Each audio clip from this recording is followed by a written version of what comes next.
happened today. All day you've been bombarded with images of what has taken place in Washington. Too little time has been spent thinking about why. Anyone who's trying to understand the significance of what's going on right now ought to watch the video of the woman who was shot inside the U.S. Capitol this afternoon. In the footage, which we're not going to show you because it's too upsetting, but you can find it on the internet, the woman is standing in a hallway right off the House floor at the center of the Capitol building. She appears to be in her 20s. She's got an American flag tied around her neck. The scene around her is chaotic. People are bumping into each other, yelling, trying to get through the door into the Senate chamber. Suddenly, with no warning, there is gunfire. You hear a shot, and the woman falls. She's been hit with a bullet. Seems like the neck could be the chest. Apparently, it was fired by someone in law enforcement. People in the hallway scream. The camera closes in on the woman's face. She looks stunned. She is staring straight ahead, unblinking. In her eyes, you can see that she knows she's about to die, which in the end she did. The woman died a couple of hours ago at a local hospital. So what can we learn from this? It's not enough to call it a tragedy. Imagine for a second getting the call and learning that was your daughter. The last time you spoke to her, she was heading to Washington for a political rally. Now she's dead. You'll never talk to her again. Seriously, imagine that. If you have children, it will put you in the right frame of mind. That's what we're watching. And we may be watching a lot more of it in the coming days. Political violence begets political violence. That is always true. It is an iron law. It never changes. And we have to be against that, no matter who commits the violence or under what pretext, no matter how many self-interested demagogues assure us the violence is justified or necessary, as they have been assuring us, lying to us for the past 6 months. We have a duty to oppose all of this, not simply because political violence kills other people's children, which it does, but because in the end, it doesn't work.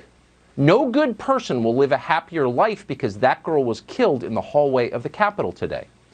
So our only option as a practical matter is to fix what is causing this in the first place. We don't have a choice. You may have nothing in common with the people on the other side of the country. Increasingly, you probably don't. But you're stuck with them. The idea that groups of Americans will somehow break off into separate, peaceful nations of like-minded citizens, that's a fantasy. That will not happen. There is no such thing as a peaceful separation. There never has been, and there won't be. The two hemispheres of this country are inseparably intertwined. They are co-joined twins. Neither can leave without killing the other. So that's the first thing to know. As horrifying as this moment is, we have no option but to make it better, to gut it out. The second thing to consider, and it's related to the first, is why the woman who was killed today went to the rally in the first place. We don't know anything about her, but she did not look particularly radical. She bore no resemblance to the angry children we have seen again and again wrecking our cities. Pasty, entitled nihilists dressed in black, setting fires, spray painting slogans on statues. She didn't look like that. The woman in the Capitol hallway looked pretty much like everyone else. So why was she there on a Wednesday? Why were any of them there today? We ought to think about that. If you want to fix it, you have to think about that. The only reason this country is rich and successful is because for hundreds of years we have enjoyed a stable political system. And the only reason that system is stable is because it's a democracy. It responds to voters. Democracy is our pressure relief valve. As long as people sincerely believe they can change things by voting, they stay calm. They don't storm the Bastille. They don't burst into the House chamber. They talk and they organize and they vote. But the opposite is also true.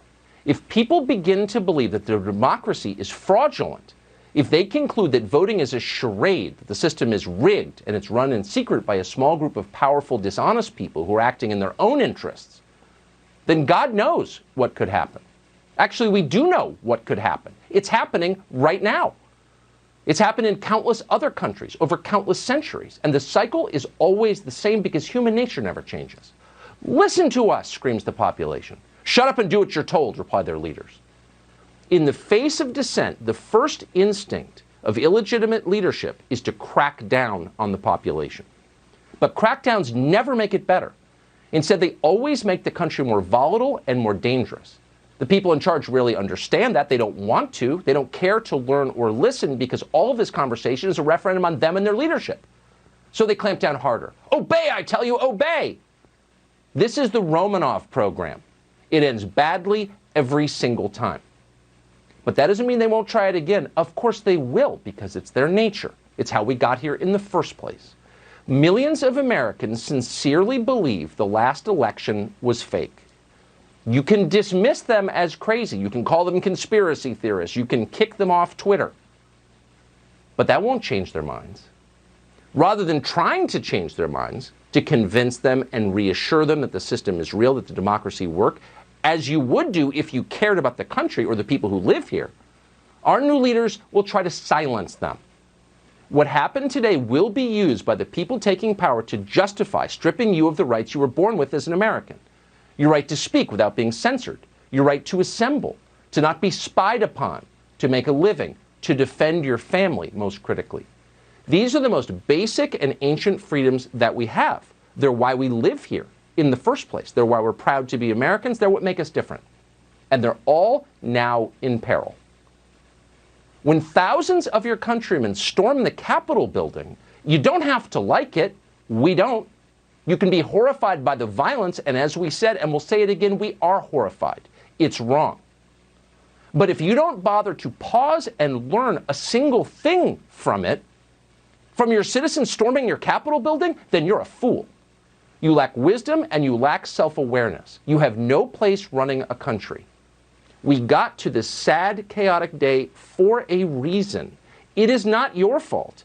It is their fault. Fox News alert, the Senate Majority Leader is speaking right now on the floor of the Senate. The Vice President just opened everything up. We're going to listen in. Honoring the will of the American people and counting the Electoral College votes. We've fulfilled this solemn duty every 4 years for more than 2 centuries. Whether our nation's been at war